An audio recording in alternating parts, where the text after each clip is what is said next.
para ketua umum partai yang hadir pada kesempatan ini. Ada Ketua Umum Partai Golongan Karya, Bapak Erlangga Hartarto.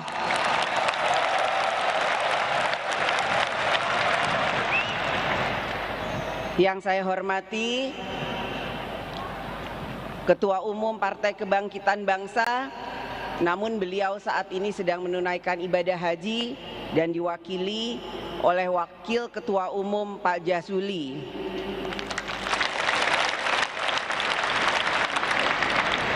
Yang saya hormati Ketua Umum Partai Amanat Nasional, Bapak Zulkifli Hasan.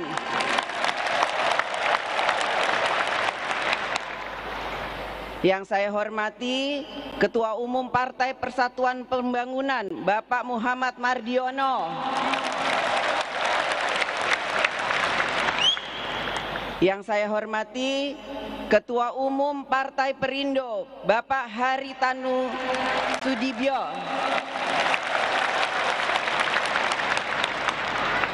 Tadi beliau hadir, namun karena malam ini ada hajatan, jadi beliau sudah kembali.